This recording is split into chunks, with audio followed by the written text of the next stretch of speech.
இன்றைக்கி நம்ம சேனலில் ஒரு சூப்பரான ஹோட்டல் ஸ்டைலு சாம்பார் எப்படி செய்யணுந்தாங்க பார்க்க போகிறோம். இதை சொன்னால் நீங்கள் நம்பவே மாட்டீங்க. இந்த முறைப்படி நீங்கள் சாம்பார் வச்சிங்கன்னா உங்களை நீங்களே நம்ப மாட்டீங்க. அந்த அளவுக்கு டேஸ்ட்டாக இருக்குங்க. இந்த சாம்பார் எப்படி வைக்கலான்னு வீடியோக்குள்ளே போய் பார்க்கலாம். இன்றைக்கி நான் காய்கறி சாம்பார் தான் செய்ய போகிறேன். அதுக்கு நான் சின்ன வெங்காயம், கேரட்டு, பீன்ஸு, உருளைக்கிழங்கு, அப்புறம் அவரைக்காய், முருங்கைக்காய், இந்த காய் மட்டும் கிடையாதுங்க. உங்களுக்கு என்னென்ன காய் பிடிக்குதோ, சுரக்காய், அதாவது பூசணிக்காய் எதுனாலும் சேர்த்துக்கலாம். அப்புறம் தக்காளி பழம்.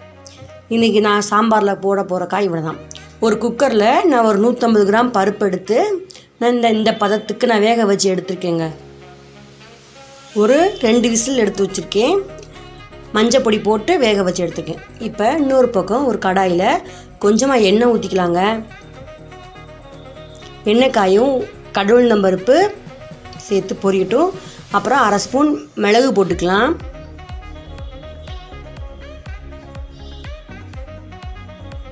அப்புறம் ஒரு 1/2 ஸ்பூன் சின்ன சீரகம் போட்டுக்கலாம். இது நல்லா அடுப்பை ஆஃப் பண்ணிடுங்க. இது கருகிரும். அப்புறம் இதோட கொஞ்சமாக கருவேப்பிலை சேர்த்துக்கலாம். இப்போ அடுப்பை ஆஃப் பண்ணியாச்சா. இப்போ நம்ம வச்சுருக்கிற காய்கறியை, வெங்காயம், தக்காளி எல்லாத்தையும் கலந்துக்கலாம். இதெல்லாம் சேர்த்துட்டு நம்ம அடுப்பை ஆன் பண்ணிக்கலாங்க.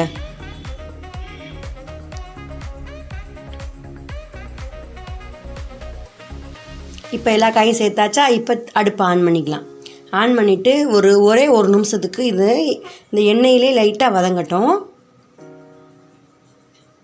அடுப்பு சிம்மில் வச்சுக்கோங்க. இப்போது இதில் சக்தி சாம்பார் பொடி போடுறேன். உங்களுக்கு எந்த பிராண்டு பிடிக்குதோ நீங்கள் அந்த பிராண்டு சேர்த்துக்கலாம்.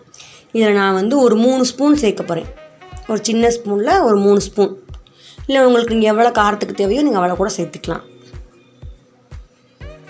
சேர்த்துட்டு இந்த சாம்பார் பொடியை இந்த காய்கறியோடு நல்லா இது ரொம்ப வேகணும்னு அவசியம், லைட்டாக வதங்கட்டும் அந்த எண்ணெயில்.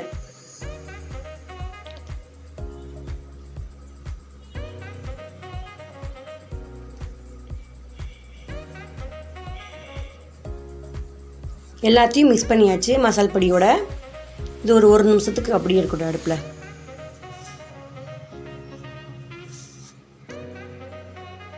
இப்போ கொஞ்சமாக மல்லிச்செடி சேர்த்துக்கலாம்.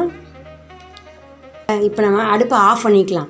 இப்போது நம்ம ஒரு குக்கரில் வேக வச்சுருக்கோம்ல பருப்பு, அதே குக்கரில் தாங்க செய்யணும். இப்போ அந்த குக்கரில் இப்போ நம்ம வதக்கி வச்சுருக்கிற காய்கறி எல்லாத்தையும் சேர்த்துக்க போகிறோம்.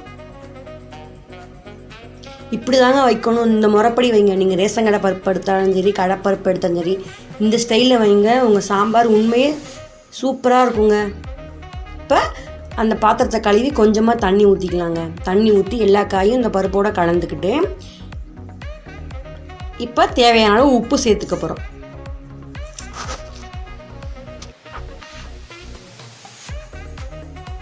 உப்பு சேர்த்து அதையும் மிக்ஸ் பண்ணிக்கலாம். மெயின் புளித்தண்ணி. இல்லை நீங்கள் மாங்காய் போடுறீங்கன்னா புளித்தண்ணி அவசியம் இல்லை. கொஞ்சமாக புளித்தண்ணி ஊற்றி இதையும் கலந்துக்கிட்டு இப்போ குக்கரை மூடி ஒரே ஒரு விசில் வச்சா போதும்.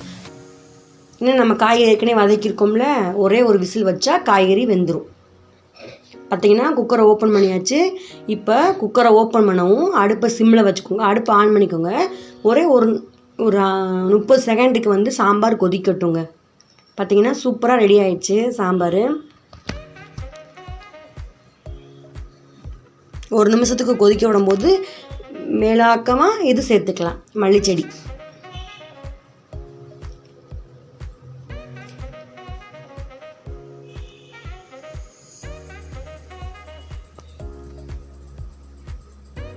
அவ்வளோதாங்க. ஹோட்டல் ஸ்டைலே சூப்பரான டேஸ்ட்டாக இருக்குங்க.